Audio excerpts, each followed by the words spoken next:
আল্লাহ পাক রব্বুল আলামিন কোরআনে হাকীমের ভিতরে বলেন, মা তাকুমুর রাসূলু ফাখুযুহু ওয়া মা নাহাকুম আনহু ফান্তাহু।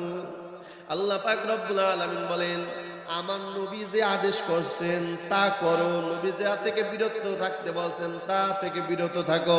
সুবহানাল্লাহ। নবী যে সমস্ত জিনিসের আদেশ করছেন তা করো, আর নবী যা থেকে বিরত থাকতে বলছেন তা থেকে বিরত থাকো। এবার বলেন তো, নবী দাড়ি কাটতে বলছেন না রাখতে বলছেন? সবাই বলতে হবে। নবী আমার দাড়ি রাখতে বলছেন। টুপি মাথায় দিতে বলছেন না মাথায় টুপি ছাড়া থাকতে বলছেন? টুপি মাথায় দিতে বলছেন। এরা নবীর উম্মত। আল্লাহ পাক রব্বুল আলামিনের পয়গম্বর বলেন, আমি নবীর হক তুমি আদায় করো, আমিও তোমার হক আদায় করব। আমি নবীর পাওনা তুমি আদায় করো, আমিও তোমার পাওনা আদায় করব। দুনিয়াতে যেই মানুষ নবীর হক আদায় করবে না, দুনিয়াতে যেই মানুষ নবীর পাওনা আদায় করবে না, কপালে লিখে রাখো আল্লাহর কসম, কিয়ামতের ময়দানে আমার নবীও তার পাওনা আদায় করবে না। ঠিক না ভাই? ঠিক করে কর। আমি একটা লিস্ট দেই, খুব খেয়াল করেন কার কাছে কার কি পাওনা। প্রত্যেকের কাছে পাওনা। যেমন সর্বপ্রথম পাওনাদার হলেন আল্লাহ। আল্লাহ বান্দার কাছে কি পাওনা, বান্দা আল্লাহর কাছে কি পাওনা। নবী উম্মতের কাছে কি পাওনা, উম্মত নবীর কাছে কি পাওনা। ফেরেশতা মানুষের কাছে কি পাওনা, মানুষ ফেরেশতার কাছে কি পাওনা। স্বামী স্ত্রীর কাছে কি পাওনা, স্ত্রী স্বামীর কাছে কি পাওনা। সন্তান পিতা মাতার কাছে কি পাওনা, পিতা মাতা সন্তানের কাছে কি পাওনা। আলেম সাধারণ মানুষের কাছে কি পাওনা, সাধারণ মানুষ আলেমের কাছে কি পাওনা। ইমাম মুসল্লিদের কাছে কি পাওনা, মুসল্লি ইমামের কাছে কি পাওনা। মুয়াজ্জিন নামাজি ব্যক্তিদের কাছে কি পাওনা, নামাজি ব্যক্তি মুসল্লিদের, নামাজি ব্যক্তি মুয়াজ্জিনের কাছে কি পাওনা। সরকার জনগণের কাছে কি পাওনা, জনগণ সরকারের কাছে কি পাওনা। জানার দরকার আছে না নাই? যদি আপনি জানতে পারেন পাওনা আদায় করে দিবেন, শান্তি সমাজ প্রতিষ্ঠিত করবেন কে? এজন্য সব বিষয় আজকে এই জন্য বললাম যে আয়াতের তাফসীর বোঝার জন্য গোটা কোরআনের তাফসীর বোঝা দরকার। এত গুরুত্বপূর্ণ একটা আয়াত। আমি হয়তো পারে দুইটার সম্পর্কে আলোচনা করতে পারবো। তাহলে সর্বপ্রথম পাওনাদার কে? সবাই জোরে বলতে হবে কে? আল্লাহ তাআলা সর্বপ্রথম আপনার আমার কাছে পাওনাদার।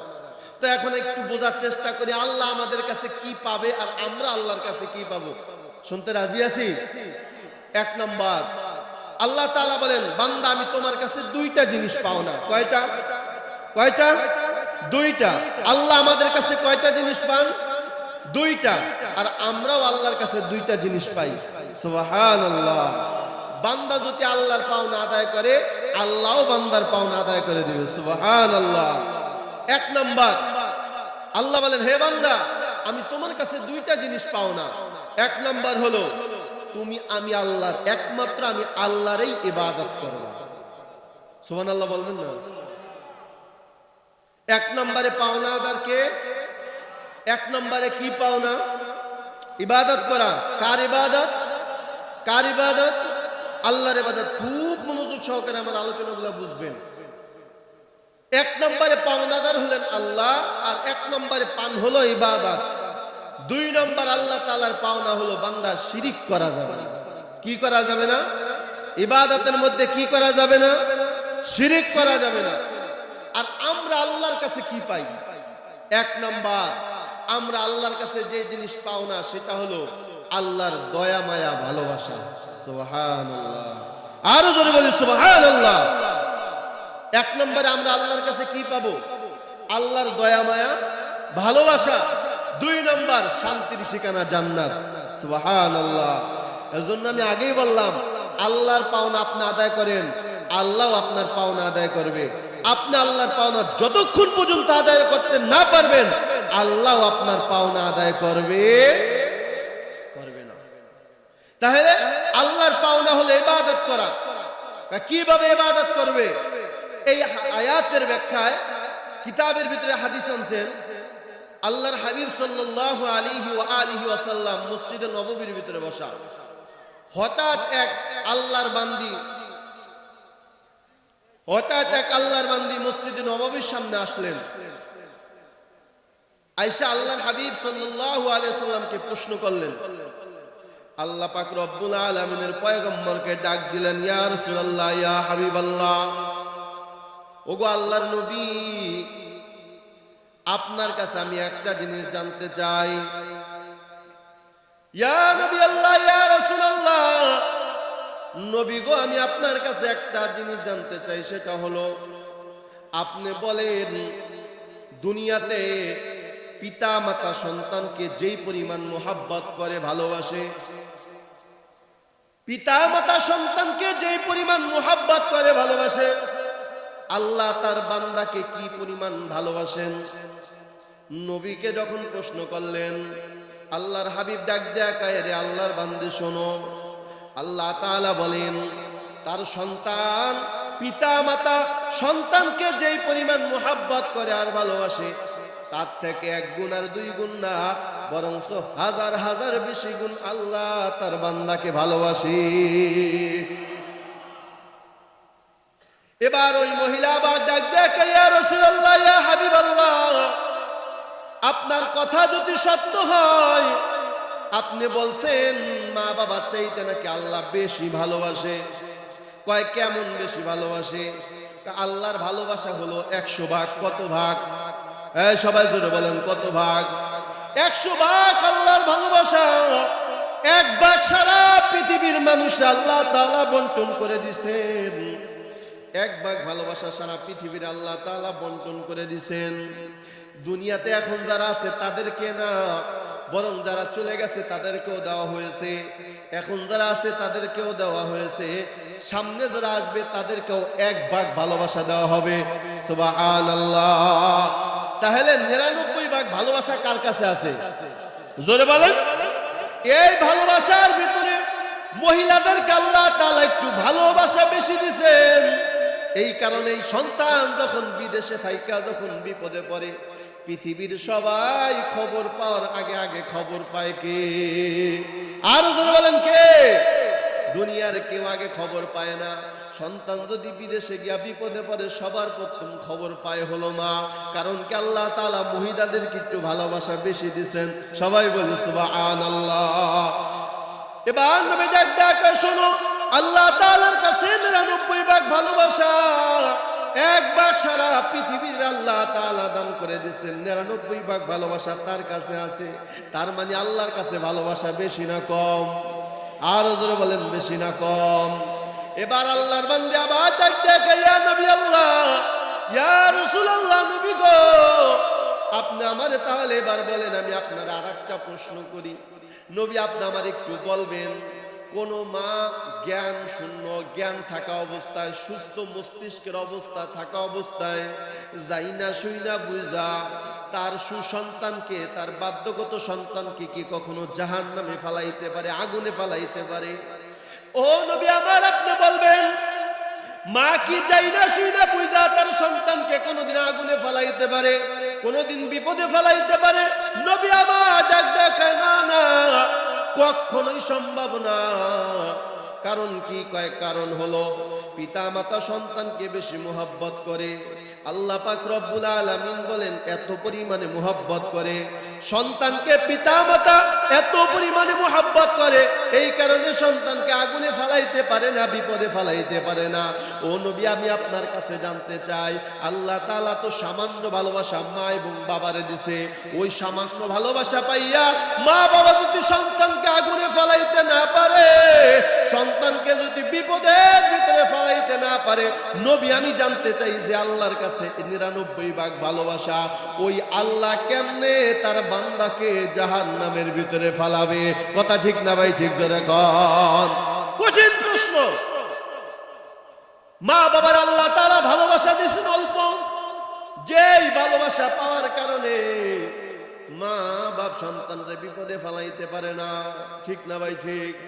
মা বাবা সন্তানরে আগুনে ফালাইতে পারে না, মা বাবা সন্তানরে বিপদে ফালাইতে পারে না। কিন্তু নবী আমি আপনার কাছে জানতে চাই, আল্লাহর কাছে তো হাজার হাজার গুণ ভালোবাসা বেশি, তাহলে আল্লাহ কেন তার বান্দাকে জাহান্নামে কিভাবে ফালাবে? সবাই বলি সুবহানাল্লাহ। প্রশ্নটা শোনার পর আল্লাহর হাবিব পেরেশান হয়ে গেলেন, পেরেশান হওয়ার পর সাথে সাথে মাওলার কদমে সিজদায় পড়লেন। সুবহানাল্লাহ। কিছুক্ষণ সিজদা দিয়া মাথা উঠাইলেন। মাথা উঠানোর পর ডাক দিয়া বলতেছেন, আরে আল্লাহর বান্দি শোনো, তোমার কথা সত্য।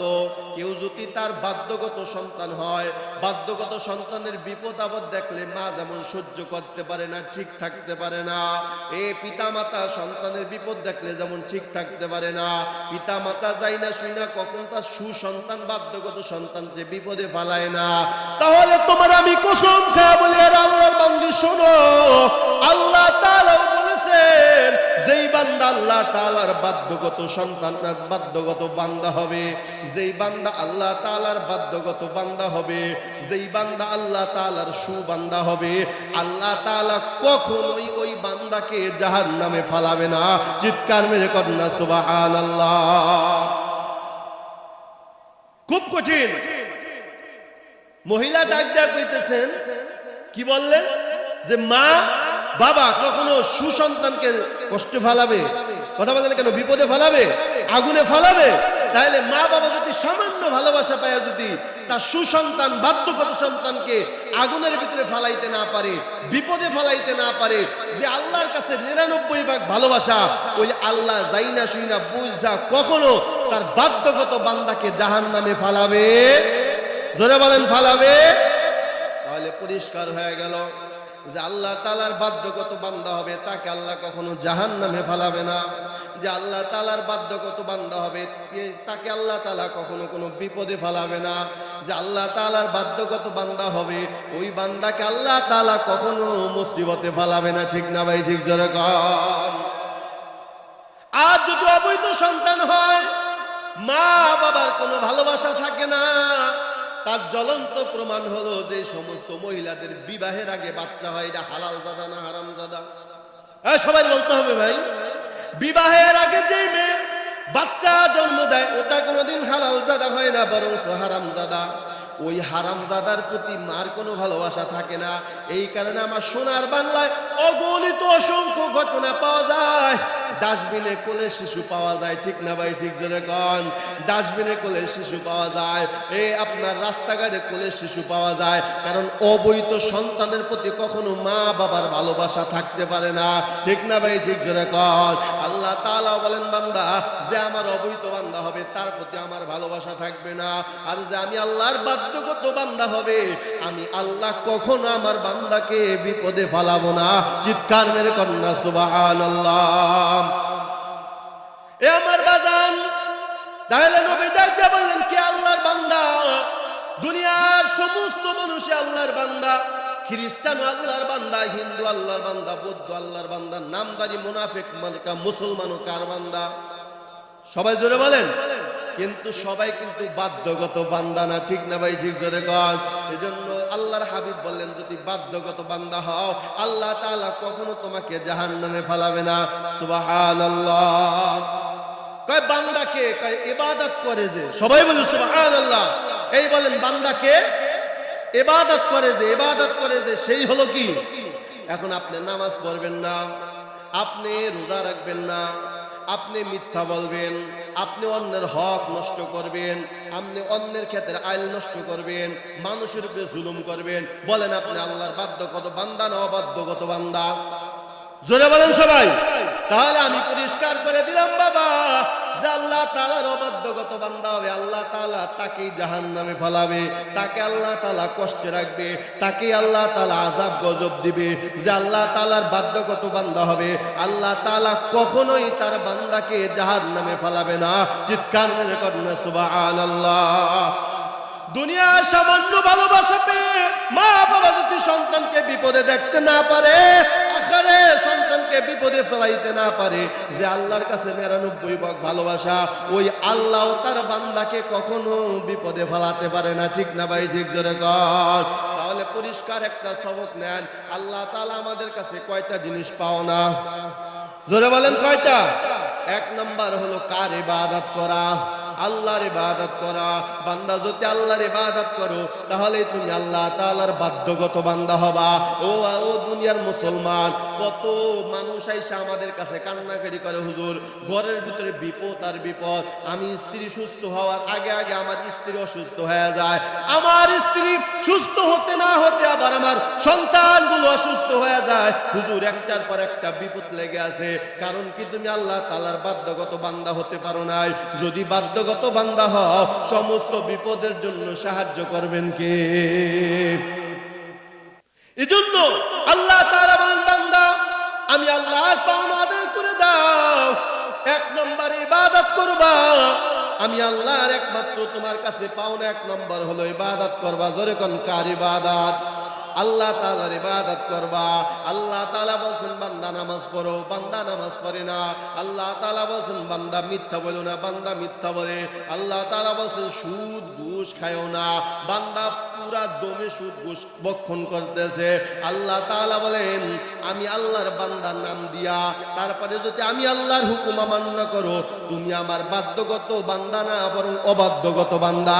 তুমি বিপদে পড়লেও আমি আল্লাহ তোমার দিকে তাকাই না, ঠিক না ভাই? ঠিক যে আজ আল্লাহর বান্দা, আল্লাহ নামাজ পড়তে বলছে, বান্দা দুনিয়ার সব কাজের আগে আগে আল্লাহর হুকুম নামাজের জন্য তৈয়ার হয়ে যায়। আল্লাহ তাআলা বলেন বান্দা মিথ্যা বলা যাবে না, বান্দা মিথ্যা বলে না। আল্লাহ তাআলা বলেন বান্দা গীবত করা যাবে না, বান্দা গীবত করে না। আল্লাহ তাআলা বলেন পর্দা করো, বান্দা পর্দা করে, বান্দি পর্দা করে। আল্লাহ তাআলা বলেন মানুষের নামে গীবত করা যাবে না, বান্দা গীবত করে না। আল্লাহ তাআলা বলেন সুদ ঘুষ খাওয়া যাবে না, বান্দা খায় না। এইভাবে যদি আল্লাহ তাআলা যতগুলো হুকুম করার জন্য, আদেশ করার জন্য বলছেন তা যদি বান্দা করতে পারো, যা থেকে নিষেধ করতে বলছেন তা যদি নিষেধ করতে পারো, তাহলে তুমি হবে প্রকৃত আল্লাহর বান্দা। আর আল্লাহ কখনো তোমারে যাই না শুনি না কখনো জাহান্নামে ফালাবে না, আর বিপদেও ফালাবে না। চিৎকার মেরে কন্যা সুবহানাল্লাহ। এজন্য আমি আগেই বললাম পাওনাদারের পাওনা আদায় করতে বলছেন কে? আর সর্বপ্রথম পাওনাদারকে আল্লাহ আমাদের কাছে কয়টা জিনিস পাওনা? দুইটা জিনিস পাওনা। এক নম্বর ইবাদত করা। এক নম্বর কি? মুখস্থ থাকবে তো ভাই? এক নম্বর কি করা? ইবাদত করা। দুই নম্বর হলো ইবাদতের ভিতরে শরীক করা যাবে।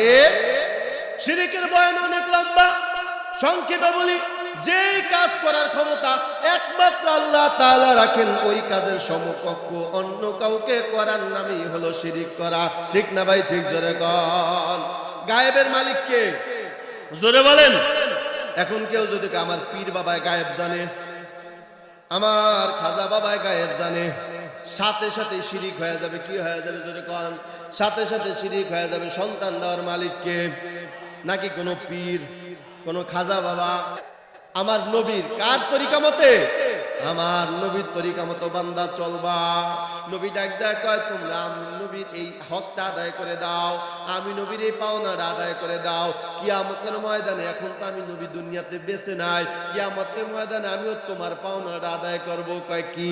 কয় তুমি আমি নবীর মানবা সুন্নত, আমি নবী তোমাকে দান করব শাফায়াত। চিৎকার মেরে কন্যা সুবহানাল্লাহ। রাসূলের শাফায়াত ছাড়া জান্নাতে যাইতে পারবে কেউ? কথা বলেন না কেন? তাহলে নবীর হক, নবীর পাওনা যে আদায় করবে, নবীও তারটা আদায় করবে। ঠিক না ভাই? ঠিক না কোন? তাহলে এখন একটু বোঝার চেষ্টা করি নবীর হক কিভাবে আদায় করব। আল্লাহ পাক রব্বুল আলামিন কোরআনে হাকীমের ভিতরে বলেন, মা তাকুমুর রাসূলু ফাখুযু ওয়া মা নাহাকুম আনহু ফান্তাহু। আল্লাহ পাক রব্বুল আলামিন বলেন, আমার নবী যে আদেশ করছেন তা করো, নবী যা থেকে বিরত থাকতে বলছেন তা থেকে বিরত থাকো। সুবহানাল্লাহ। নবী যে সমস্ত জিনিসের আদেশ করছেন তা করো, আর নবী যা থেকে বিরত থাকতে বলছেন তা থেকে বিরত থাকো। এবার বলেন তো, নবী দাড়ি কাটতে বলছেন না রাখতে বলছেন? সবাই বলতে হবে। নবী আমার দাড়ি রাখতে বলছেন, টুপি মাথায় দিতে বলছেন না মাথায় টুপি ছাড়া থাকতে বলছেন? টুপি মাথায় দিতে বলছেন। এরে নবীর উম্মত, আল্লাহ পাক রব্বুল আলামিনের পয়গম্বর বলেন, আমি নবীর হক তুমি আদায় করো, আমিও তোমার হক আদায় করব। আমি নবীর পাওনা তুমি আদায় করো, আমিও তোমার পাওনা আদায় করব। দুনিয়াতে যেই মানুষ নবীর হক আদায় করবে না, দুনিয়াতে যেই মানুষ নবীর পাওনা আদায় করবে না, কপালে লিখে রাখো আল্লাহর কসম, কিয়ামতের ময়দানে আমার নবীও তার পাওনা আদায় করবে না। ঠিক না ভাই? ঠিক করে কন। নবী আমার ডাকের উম্মত, আমি তোমাদের কাছে একটা জিনিস পাও না, সেটা হলো আমি আমার নবীর তরিকা মতো তোমার জিন্দেগিটা চালাও। তোমার খাওয়া দাওয়া ওঠা বসা সব যেন আমার নবীর তরিকা মতো হয়। সুবহানাল্লাহ। তোমার চেহারাটা যেন আমার নবীর তরিকা মতো থাকে, তোমার মাথাটা যেন আমার নবীর তরিকা মতো থাকে, তোমার লিবাসের ভিতরে যেন আমার নবীর তরিকা থাকে। ঠিক না ভাই? ঠিক জোরে কর। কয় নবীর তরিকা কি? হাদিস শরীফের ভিতরে পয়গম্বর বলেন, মান আহাব্বা সুন্নতি ফাকাদ আহাব্বানি ওয়া মান আহাব্বানি কানা মাই ফিল জান্নাহ। রাসূল বলেন, আমার তরিকা হলো আমার সুন্নাত, যে আমার সুন্নত মানবে সে আমাকে মানবে, যে আমার সুন্নতকে ভালোবাসবে সে আমি নবীকে ভালোবাসবে, সে আমার নবী, আমি নবীর পাওনা আদায় করবে, আমি তার পাওনা আদায় করব। ওমান হাব্বানি কানা মাই ফিল জান্নাহ। আর যে আমি নবীর সুন্নত অনুসরণ করবে, কিয়ামতের ময়দানে আমি নবী তাকে শাফায়াত করে জান্নাতে নিয়ে যাব। চিৎকার মেরে কন্যা সুবহানাল্লাহ। এ আমার বাবা, এবার একটু বোঝার চেষ্টা করি। আল্লাহ পাক রব্বুল আলামিনের পয়গম্বর বলেন, আমি নবীর তরিকা মতো নামাজ পড়ো, আমি নবীর তরিকা মতো দাড়িটা রাখো, আমি নবীর তরিকা মতো তুমি মাথাটা তুমি চুলটা কাটো, আমি নবীর তরিকা মতো তুমি লেবাসটা পরো, আমি নবীর হক আদায় করো, আমি নবীর পাওনা আদায় করো। কিয়ামতের ময়দানে আমিও তোমার পাওনাটা আদায় করে দিব। সুবহানাল্লাহ। আল্লাহ পাক রব্বুল আলামিনের পয়গম্বর বলেন, একমাত্র নবীর হক আদায় করার মাধ্যম হলো নবীর সুন্নাত। কার সুন্নাত? সবার খুব ভালোভাবে বুঝবেন ওয়াজটা। কার সুন্নাত? নবী আমাদের কাছে কয়টা জিনিস পাও না? কয়টা? একটা জিনিস পাও না, সেটা হলো নবীর সুন্নাত। তুমি মানবা নবীর সুন্নাত, নবী তোমাকে কিয়ামতের ময়দানে করবে শাফাআত। সুবহানাল্লাহ। নামাজের ভিতরে নবীর তরিকা নাই, ঘরের ভিতরে নবীর তরিকা নাই, রাষ্ট্রের ভিতরে নবীর তরিকা নাই, সমাজের ভিতরে তরিকা নাই, তোমার ঘরের ভিতরে নবীর তরিকা নাই। কোথা থেকে বাবা শান্তি আসবে? শান্তির ঠিকানা আল্লাহ পাক রব্বুল আলামিন বলছেন, আমার নবীকে আমি আল্লাহ দুনিয়াতে পাঠাইছি রহমাতাল লিল আলামিন। যেই ঘরের ভিতরে নবীর তরিকা থাকবে, ওই ঘরের ভিতরে বরকত থাকবে, রহমত থাকবে। যেই গ্রামের ভিতরে নবীর তরিকা থাকবে, ওই গ্রামের ভিতরে খোদার রহমত থাকবে, বরকত থাকবে। যেই দেশের ভিতরে নবীর তরিকা বেশি মানুষ অনুসরণ করবে, ওই দেশের ভিতরে এবং রাষ্ট্রের ভিতরে বরকত আর রহমত দান করবেন কি? এখন চেহারার দিকে তাকাইলে মুসলমান না হিন্দু বোঝার কোনো উপায় নাই, মাথার চুলের দিকে তাকাইলে মুসলমান না হিন্দু বোঝার কোনো উপায় নাই, আখারে লেবাসের দিকে তাকাইলে মুসলমান না হিন্দু বোঝার উপায় নাই, নামের দিকে তাকাইলে হিন্দু না মুসলমান বোঝার উপায় নাই। ঠিক না ভাই? ঠিক জোরে কর। এই যুবক তোদের হাতেও ধরি পায়েও ধরি, খবরদার, আমার নবী ছাড়া কিন্তু কিয়ামতের ময়দানে কেউ শাফাআত করবে না।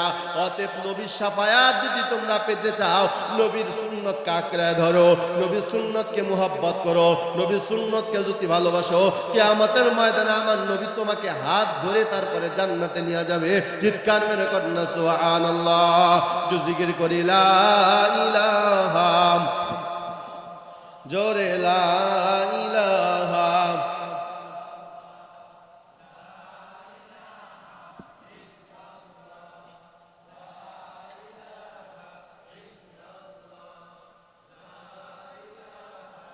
ইল্লাল্লাহ, লা ইলাহা ইল্লাল্লাহ, লা ইলাহা ইল্লাল্লাহু মুহাম্মাদুর রাসূলুল্লাহ। সকলে বলি সাল্লাল্লাহু আলাইহি ওয়াসাল্লাম। তাহলে নবীর তরিকা মতো যদি আমরা জিন্দেগি কায়েম করি, নিয়ম নীতি অনুযায়ী যদি জীবনটাকে পরিচালনা করি, তাহলে হক আদায় করা হবে কার? জোরে বলেন কার? নবীর। এজন্য কিতাবের ভিতরে লেখে, মানুষের জিন্দেগি হলো দুইটা। কয়টা? একটা হইলো সাংসারিক জিন্দেগি, আর একটা হলো আমলি জিন্দেগি। একটা সাংসারিক জিন্দেগি, আর একটা আমলের জিন্দেগি। দেখেন নবীর তরিকা মতে কেউ যদি চলে, সংসারেও যদি কাজ করে, সংসারেও বরকত দিবেন কে?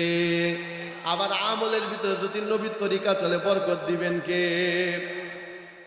সাংসারিক কাজ হলো ঘুমানো, খাওয়া দাওয়া, প্রস্রাব পায়খানা করা, এগুলো হলো সাংসারিক কাজ। এই কাজটার ভিতরে যদি নবীর তরিকা থাকে, বরকত বাড়ায় দিবেন কে? এজন্য আল্লাহর হাবিব বলেন, আমার পাওনাটা আদায় করে দাও। কেমন ভাবে আদায় করবা? দাড়িটা লম্বা করো। সুবহানাল্লাহ বলেন সবাই। দাড়িটা লম্বা করো, মাথায় সব সময় টুপিটা রাখো। এ তোমার দাইমি সুন্নত অনুযায়ী তুমি চলতে থাকো, নবীর সুন্নত তরিকায় তুমি চলো, তোমাকেও জান্নাতি বানায় দিবেন কে? আর যদি নবীর তরিকা বাদ দিয়া আপনি খ্রিস্টানদের অনুসরণ করে, হিন্দুদের যদি অনুসরণ করেন, কপালে লিখে রাখেন আপনার শাফায়াত হবে। জোরে বলেন, নবীর শাফায়াত আপনার নসিব হবে। তাহলে 2 নম্বরে পাওনাদার কে? নবী। কে? জোরে বলেন সবাই। নবী হলেন 2 নম্বরে পাওনাদার। তাই নবী আমাদের কাছে কি পাওনা? নবীর তরিকা। ভাই কি সবাই বলেন? নবীর তরিকা মানে নবীর সুন্নত। যে নবীর সুন্নতকে মানবে সে নবীর পাওনা আদায় করবে, আর যে নবীর পাওনা আদায় করবে তারও পাওনা আদায় করে দিবেন কে? আমার নবী। ঠিক না ভাই? ঠিক। আর নবী কিভাবে আপনার আমার পাওনা আদায় করবে? নবীর শাফাআতের মাধ্যমে আমাদের পাওনা আদায় করবে। সবাই বলি সুবহানাল্লাহ। তাহলে বলতেছিলাম ধারাবাহিকভাবে 1 নম্বরে পাওনাদার হলেন আল্লাহ। আল্লাহ আমাদের কাছে কি চায়? কয় 2টা জিনিস পাওনা। 1 নম্বর ইবাদত, 2 নম্বর ইবাদতের মধ্যে শরীক করা যাবে না। আমরা আল্লাহর কাছে 2টা জিনিস পাই। 1 নম্বর আল্লাহর দয়া মায়া ভালোবাসা, 2 নম্বর হলো শান্তির ঠিকানা জান্নাত। সুবহানাল্লাহ। আর নবীর কাছে আমরা একটা জিনিস পাও না, আর নবীও আমাদের কাছে একটা জিনিস পাও না। নবী চান আমরা যেন নবীর সুন্নত তরিকা অনুযায়ী জিন্দেগিটা কায়েম করি। যদি করতে পারি, নবী আমাদের পাওনা আদায় করে দিবেন। কয় সেটা কি? কয় নবী কিয়ামতের ময়দানে আমাদেরকে শাফায়াত করে নবী আল্লাহর জান্নাতের ভিতরে নিয়ে যাইবেন। চিৎকার মেরে কর না সুবহানাল্লাহ। সংক্ষেপে বলতেছি, 3 নম্বরে পাওনাদার হলেন ফেরেশতারা। কারা? সবাই জোরে বলেন। ফেরেশতারা 3 নম্বরে পাওনাদার। এখন ফেরেশতারা আমাদের কাছে কি পাওনা? আমরা ফেরেশতার কাছে কি পাওনা জানতে রাজি আছিনি? আমি আগেই বললাম, যদি পাওনাদারে পাওনা আদায় করে দেন, শান্তির সমাজ গঠন করবেন কি? আবার মুহাব্বত বাড়ায় দিবেন কি? শান্তি সমাজ গঠন করার জন্য 1 নম্বরে আপনার সবক হলো পাওনাদারে পাওনা আদায় করে দেওয়া। তাহলে 3 নম্বর হলেন পাওনাদার হলেন ফেরেশতারা। সবাই বলে সুবহানাল্লাহ। ফেরেশতারা বান্দার কাছে কি পায়? বান্দা ফেরেশতার কাছে কি পায়? 1 নম্বর ফেরেশতারা বান্দাদের কাছে কি পায়, আর ফেরেশতারা বান্দার কাছে কি পায়? ফেরেশতারা বান্দা আপনার আমার কাছে একটা জিনিস পাও না, সেটা হলো আমরা যখন কখনো কোনোভাবেই যেন ফেরেশতারে কষ্ট না দেই। সবাই বলে সুবহানাল্লাহ। কথা বুঝে আসছে? 3 নম্বরে পাওনাদার কে? হ্যাঁ সবাই জোরে বলেন কে? ফেরেশতা। তাহলে ফেরেশতারা আমাদের কাছে 3 নম্বরে কি পাও না? সেটা হলো আমরা যেন কখনো ফেরেশতারে কষ্ট, হ্যাঁ জোরে বলেন কষ্ট। এখন প্রশ্ন হবে, হুজুর ফেরেশতাকে আমরা কিভাবে কষ্ট দেই? ফেরেশতাদেরকে তো দেখা যায় না। কোনোদিন তো জিবরাইল রে দেখলাম না, কোনোদিন তো মিকাইল রে দেখলাম না, আজরাইল রে দেখলাম না। হাজার হাজার ফেরেশতাদেরকে আমরা কিভাবে কষ্ট দেই? শুনতে রাজি আছি? আমরা ফেরেশতার কাছে কি পাই? ফেরেশতারা তো আমাদের কাছে পায়। ফেরেশতারা যেন আমরা কখনো কোনোভাবে কষ্ট না দেই। 2 নম্বর হলো আমরা ফেরেশতার কাছে কি পাই? সেটা হলো আমরা ফেরেশতার কাছে পাই ফেরেশতারা যেন আমাদের জন্য দোয়া করে। সবাই বলে সুবহানাল্লাহ। ফেরেশতারা দোয়া করলে ডাইরেক্ট দোয়া কবুল করবেন কে? তাহলে ফেরেশতারা কিভাবে বান্দা কষ্ট দেয়? 2টা পদ্ধতি আছে। কয়েকটা পদ্ধতি, 2টা পদ্ধতি বলবো। তুমি আমি ফেরেশতারে কষ্ট দেই। 1 নম্বর আল্লাহর হাবিব সাল্লাল্লাহু আলাইহি ওয়া আলিহি ওয়াসাল্লাম বলেন, লা তাদখুলুল মালায়েকাতু বাইতুন ফী কালবুন ওয়ালা তাসাওয়ির। যেই ঘরের ভিতরে জীব জন্তুর ছবি থাকে, ওই ঘরের ভিতরে রহমতের ফেরেশতা প্রবেশ করে না। কথা ঠিক কি না জোরে কর? যেই ঘরে জীব জন্তুর ছবি থাকে, ওই ঘরে রহমতের ফেরেশতা প্রবেশ করে। আপনি মুহতামিম সাহেবকে নিয়ে গেছেন, হুজুর একটু দোয়া করেন, আমার ঘরে শান্তি নেই। আপনি মুহতামিম সাহেবকে নিয়ে গেছেন, হুজুর আমার ঘরে শান্তি নেই, একটু দোয়া করেন। আমার মেয়েটা অসুস্থ, বিবিটা অসুস্থ, ও বাবা তুমি তো 5 ওয়াক্ত নামাজি, কিন্তু তোমার ঘরের ভিতরে যে রহমত নিয়ে আসবে, বরকত নিয়ে আসবে, দরজা তো তুমি বন্ধ করে দিছো। তোমার ঘরের ভিতরে কুকুরের ছবি, তোমার ঘরের ভিতরে জীবের ছবি, তোমার ঘরের ভিতরে পুতুল আছে, তোমার ঘরের ভিতরে তোমার নিজের ছবি আছে, তোমার বাবার ছবি আছে, তোমার দাদার ছবি আছে, তোমার চাচার ছবি আছে। এই সমস্ত ছবি যেই ঘরের ভিতরে থাকবে, তুমি তো আল্লাহর কাছে দোয়া করো, আল্লাহ আমার ঘরের ভিতরে শান্তি দাও। আল্লাহকে শান্তি তো নিয়া বরকত নিয়া ফেরেশতারা যায়, দরজা পর্যন্ত যায়, ভিতরে ঢুকতে পারে না। ঠিক না ভাই? ঠিক জোরে কোন। তাহলে ফেরেশতারা কষ্ট পায় কেন? ঘরের ভিতরে জীব জানোয়ারের ছবি থাকলে ওই ঘরে ফেরেশতারা প্রবেশ করতে পারে। ঠিক না ভাই? ঠিক জোরে কোন। তাহলে যেই ঘরের ভিতরে জীব জন্তুর ছবি থাকবে, ওই ঘরে রহমতের ফেরেশতা প্রবেশ করবে। ঠিক না ভাই? ঠিক। হাদিসের ভিতরে আছে হযরত জিবরাইল আমিন আলাইহিস সালাতু ওয়াস সালাম একবার নবীর ঘরের পাশে এসে দাঁড়ায় আছেন, নবীর ঘরে ঢোকার অনুমতি চাইতেছেন। নবী ডাক ডাকায়, ভাই জিবরাইল এতদিন তো অনুমতি চান নাই, এখন কেন অনুমতি চান? হাদিসের ভিতরে আছে আল্লাহর হাবিব যখন এই প্রশ্ন করছেন, নবী কখন প্রশ্ন করলেন, জিবরাইল আমিন ডাক ডাকায়, ইয়া নবী আল্লাহ, ইয়া রাসূলুল্লাহ, আপনার ঘরের ভিতরে আমি বরকত নিয়ে ঢুকতে পারতেছি না, আমার খুব কষ্ট হয়। কয় কেন? কয় গতকালকে আপনি হাটে গেছিলেন, হাটের থেকে একটা চাদর আনছেন, চাদর, ওই চাদরের ভিতরে কুকুরের ছবি আছে, ওই চাদরের ভিতরে কাঠন আছে, এই কারণে আমি নবী, আমি জিবরাইল আপনার ঘরে রহমত নিয়ে প্রবেশ করতে পারি না।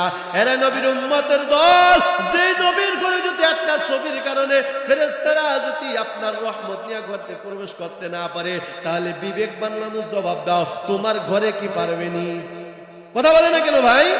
তাহলে ফেরেশতারা কষ্ট দেওয়ার 1 নম্বর মাধ্যম হলো ঘরের ভিতরে জীব জানোয়ারের ছবি রাখা। ঠিক না ভাই? ঠিক জোরে কর। তাহলে জীব জানোয়ারের ছবি ঘরে রাখা যাবে? সবাই বলে না কেন রাখা যাবে? যদি রাখেন আপনার ঘরে রহমতের ফেরেশতা প্রবেশ করবে।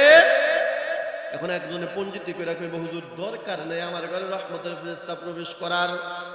বাজান আমি একটা হাদিস বুখারী থেকে শুনাইতেছি, খুব মনোযোগ সহকারে শুনেন। রহমতের ফেরেশতা কতটা আপনার আমার জন্য প্রয়োজন।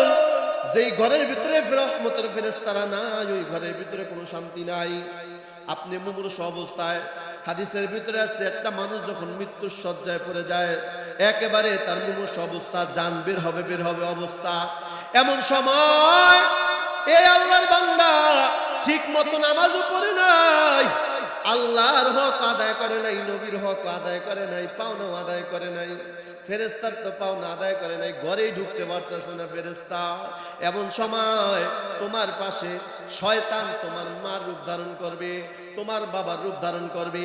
কিতাবের ভিতরে লেখে একটা মানুষ যদি 60-70 বছর হায়াত পায়, ওই মানুষটাকে সারা জীবন যে পরিমাণে ধোঁকা দেয়, ওই মৃত্যুর সময় একটা শয়তান 5 সেকেন্ড তার থেকে হাজার হাজার বেশি গুণ ধোঁকা দেয় তারে বেঈমান বানানোর জন্য। ঠিক না ভাই? ঠিক জোরে কোন। এত ডেঞ্জারাস একটা অবস্থা হয়, মৃত্যুর 5 সেকেন্ড আগে যদি আল্লাহর হক, নবীর হক যদি আদায় না করে।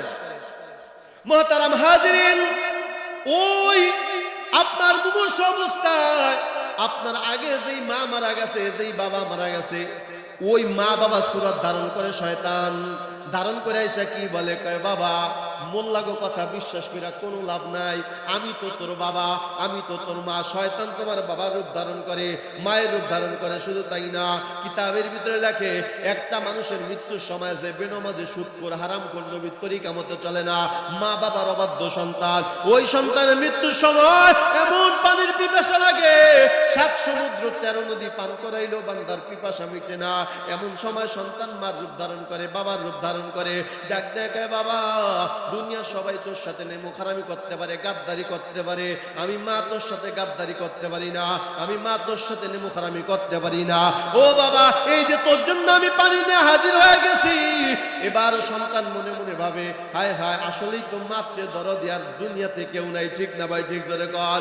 সন্তান তোমার মায়ের রূপ ধারণ করে, বাবার রূপ ধারণ করে, ডাক দেখায়, বাবা হুজুরদের ওয়াজ শুই না, কোনো লাভ নাই, হুজুররা যা বলে সব মিথ্যা, কবর আযাব বলতে কিছু নাই, জান্নাত বলতে কিছু নাই, জাহান্নাম বলতে কিছু নাই। এ আমার বাবা, কবর আযাব বলতে কিছু নাই, আমি তো নিজে কবরের ভিতরে থাইকা তারপরে দেখাছি, এই কথা যদি বলে বিশ্বাস করবে না? জোরে কোন। আমরা হুজুররা তো বয়ান করে সচক্ষে দেখতে পারছি? কবর আযাব দেখতে পারছি? না, কবর আযাব দেখতে পারি নাই, জান্নাত জাহান্নাম দেখতে পারি নাই। কিন্তু ওই সন্তানের পিতা মাতা ডাক দিয়া বলবে, এ বাবা, আমি কবরের ভিতরে নিজে থাইকা দেখাছি জাহান্নাম জান্নাত, জাহান্নাম বলতে কিছুই নাই। আমি মা বলতেছি, তুই বিশ্বাস কর, এই মুহূর্তে বল আল্লাহ বলতে কিছু নাই, জান্নাত বলতে কিছু নাই, জাহান্নাম বলতে কিছু নাই, আল্লাহ বলতে কেউ নাই। এই বান্দার সাথে সাথে এমন একটা অবস্থা হবে, তখন বান্দার ইমানের আমলটা দুর্বল হয়ে যাবে। ইমানের আমলটা দুর্বল হওয়ার কারণে ওই সন্তানের শয়তানের কথা বিশ্বাস কইরা সাথে সাথে যখন বলবে সত্যই আল্লাহ বলতে কিছু নাই, জান্নাত বলতে কিছু নাই, জাহান্নাম বলতে কিছু নাই, সাথে সাথে বেঈমান হয়ে মারা যাবে। ঠিক না ভাই? ঠিক জোরে কোন। শুধু তাই না, শুধু বেঈমান হয়ে মারা যাবে ওই অবস্থায়, ওই কথার উত্তর শুধু তাই না, তারপর মা বলবে, সন্তান তুমি তো পিপাসিত অবস্থায়, দেখো তোমার জন্য পানি নিয়ে হাজির হয়ে গেছি। ওই পানিটা যখন আপনার সামনে নিয়ে আসবে, পানিটা যখন নিয়ে আসবে, এত পানির পিপাসা লাগবে, আপনি ডানেও তাকাবেন না, বামেও তাকাবেন না। পানিটা পাওয়া মাত্র যখন আপনি ওই পানিটা পান করবেন, আপনার বাবা মনে করে, মা মনে করে, যখন আপনি পানিটা পান করবেন, সাথে সাথে আপনার নামটা মুসলমানের খাতা থেকে কেটে যাবে, আপনার নামটা কাফেরের খাতায় উঠে যাবে। কারণ কি? পানি খাওয়ার কারণে বেঈমান হবে কেন? ওই যে পানিটা, ওইটা দুনিয়ার কোনো পানি না, দুনিয়ার কোনো পুষ্কুনির পানি না, কোনো নদীর পানি না, ওই পানিটা হলো শয়তানের প্রসাব। চিৎকার মেরে কর না নাউজুবিল্লাহ, আর জোরে বলেন নাউজুবিল্লাহ। এ আমার বাবাজি, খবরদার আল্লাহর হক পুরাপুরি আদায় করে দাও। নবীর তরিকা মতো পুরাপুরি যদি চলতে পারো, ফেরেশতারে যদি কষ্ট না দাও, এই সময় তোমার পাশে যদি রহমতের ফেরেশতা থাকে, শয়তান তোমার পাশে আসতে পারবে না, তোমার মার রূপ ধারণ করতে পারবে না, বাবার রূপ ধারণ করতে পারবে না। এখন তুমি যদি রহমতের ফেরেশতাকে তুমি যদি দূরের থেকে তাড়ায় দাও, ঘরের থেকে তাড়ায় দাও, তোমার বেঈমান হয়ে মারা যাওয়ার সম্ভাবনা আছে না নাই? আরো জোরে বলেন, আছে না নাই? তাহলে ফেরেশতারে আমরা কষ্ট দিব? আগে জানতে চাই, ফেরেশতা আমাদের দরকার আছে না নাই? এই সময় ফেরেশতা দরকার আছে না নাই? আমি এজন্যই তো বললাম, আপনি মুহতামিম সাহেবকে নিয়ে দোয়া করেন, দোয়া তো কবুল হয় ঠিকই, রহমতের ফেরেশতারা রহমত নিয়ে আসা ফিরে যায়, আপনার ঘরে ঢুকতে পারে না, কারণ আপনার ঘরের ভিতরে জীব জানোয়ারের ছবি। ঠিক না ভাই? ঠিক জোরে কোন। এর এক নাম্বার কষ্ট দেওয়ার, ফেরেশতাদেরকে কষ্ট দেওয়ার এক নাম্বার পদ্ধতি। দুই নাম্বার পদ্ধতি হলো মুখের দুর্গন্ধ। কিসের? জোরে বলেন। বিড়ি খাইলে খুব আতরের ঘ্রাণ হয় না? কথা বলে না কেন? ফেরেশতারা বলতেছেন, আমরা দুই কারণে কষ্ট পাই। জীব জানোয়ারের ছবি দেখলে কষ্ট পাই। দুই নাম্বার হলো যারা ধূমপান করে, তাদের সামনে রহমতের ফেরেশতারা আসে না। ঠিক না ভাই? ঠিক জোরে কর। তাদের কাছে রহমতের ফেরেশতারা আসে না, তাদের কাছে শয়তান আছে, শয়তান। কারণ আগুনের সাথে শয়তানের একটা সম্পর্ক আছে না নাই? কথা কয় না? সন্তান কিসের তৈরি? শয়তান কিসের তৈরি? শয়তান আগুনের তৈরি। তোমার মুখেও রাখছে আগুন, তোমার সাথে শয়তানের একটা সম্পর্ক আছে, তোমার সাথে শয়তানের সাথে একটা মিল আছে। এই কারণে তোমার ঘরের ভিতরে রহমত আসে না, রহমতের ফেরেশতা আসে না, বরং সব সময় তোমার সাথে শয়তান থাকে। ঠিক না ভাই? ঠিক জোরে কর। এজন্য যারা ধূমপান করে, তাদের কাছে রহমতের ফেরেশতা আসতে পারে না। মোহতারাম হাজিরিন, এজন্য আমরা ফেরেশতাদেরকে কষ্ট দিব? রাজি আছি ইনশাআল্লাহ? তাহলে ধূমপান করবো না, রাজি আছি ইনশাআল্লাহ? আপনি চলাফেরা সর্ব অবস্থায় যদি ফেরেশতাকে কষ্ট না দেন, আপনার সাথে রহমতের ফেরেশতা থাকবে। বিপদ আপদ থেকে আল্লাহ পাক রব্বুল আলামিন সাহায্য পাঠাবেন, ফেরেশতার মাধ্যমে আপনাকে রক্ষা করবেন কে? আর জোরে বলেন না কে? আর যদি আপনি ফেরেশতারে কষ্ট দেন, রহমতের ফেরেশতা আপনার ঘরে আসবেও না, বরকত থাকবে না, রহমত থাকবে না, আপনার গোটা ঘরটা জাহান্নামে পরিণত হবে। ঠিক না ভাই? ঠিক জোরে কর। মুহতারাম হাজিরিন, আমার সময় শেষ, এই কারণে বললাম যে অনেক লম্বা, যে আল্লাহ বান্দার কাছে কি পাও না? কয়টা জিনিস পাও না? মনে আছে তো ওয়াজটা? কয়টা জিনিস পাও না? দুইটা। এক নম্বরে ইবাদত করবে, দুই নম্বরে শিরিক করা যাবে। আমরা আল্লাহর কাছে কয়টা জিনিস পাও না? দুইটা। এক নম্বর আল্লাহর দয়া মায়া ভালোবাসা, দুই নম্বর শান্তির ঠিকানা জান্নাত। দুই নম্বরে পাওনাদারকে আমার নবী। কে? আমার নবী। নবী আমাদের কাছে কয়টা জিনিস পাও না? একটা জিনিস পাও না, সেটা হলো নবীর সুন্নাত। আমরা নবীর কাছে যে জিনিস পাও না, সেটা হলো নবীর শাফায়াত। ঠিক না ভাই? ঠিক জোরে কর। তিন নাম্বার হলো ফেরেশতা পাও না, মানুষ যেন কোনোভাবেই ফেরেশতাকে কষ্ট কষ্ট না দেয়। আর আমরা ফেরেশতার কাছে কি পাও না, ফেরেশতারা যেন রহমত আর বরকতের জন্য আমাদের জন্য কি করেন, দোয়া করেন। অনেক লম্বা, এই জন্যই বলছিলাম যে স্ত্রী স্বামীর কাছে কি পাও না, স্বামী স্ত্রীর কাছে কি পাও না, সন্তান পিতা মাতার কাছে কি পাও না, সন্তান পিতা মাতার কাছে কি পাও না, পিতা মাতা সন্তানের কাছে কি পাও না, আওয়াম আওয়াম আলেমের কাছে কি পাও না, আওয়ামের কাছে আলেম কি পাও না, ইমাম মুয়াজ্জিনের কাছে ইমাম মুসল্লিদের কাছে কি পাও না, মুসল্লি ইমামের কাছে কি পাও না, মুয়াজ্জিন নামাজি ব্যক্তিদের কাছে কি পাও না, নামাজি ব্যক্তি মুয়াজ্জিনদের কাছে কি পাও না, সরকার জনগণের কাছে কি পাও না, সরকারের কাছে জনগণের কি পাওনা। এই পাওনা যদি আমরা জানতে পারি, আদায় করতে পারবো। ঠিক না ভাই? ঠিক জোরে কন। তাহলে তিনটা বিষয় বললাম, এই কথাগুলো কি আপনারা বুঝতে পারছেন? পুরোপুরি বুঝতে পারছেন তো ইনশাআল্লাহ? আমি চাই আমার যতটুকু আলোচনা হোক এটা আমি বুঝাইয়া শোনায় খাওয়াই দিম ইনশাআল্লাহ, যাতে অসুবিধা না হয়। এজন্য আমার আলোচনা বলে বুঝছেন তো ইনশাআল্লাহ? তাহলে আমি যতটুকু আলোচনা করলাম, এই আলোচনার প্রতি সর্বপ্রথম আমাকে, আমাদের সকলকে সহি তরিকা আমল করিয়া খাঁটি একজন আল্লাহর সঙ্গে স্পর্শ যাইয়া আমলকে পরিশুদ্ধ করি, ইমানকে পরিপূর্ণ করিয়া খাঁটি মুসলমান হইয়া শ্রেষ্ঠ নবী শ্রেষ্ঠ উম্মাত হইয়া আল্লাহ পাক আমাদের সকলকে কবরে যাওয়ার তৌফিক দান করে। সকলে বলে আমিন। ওয়া আখির দাওয়ানা আনিল হামদুলিল্লাহি রাব্বিল আলামিন।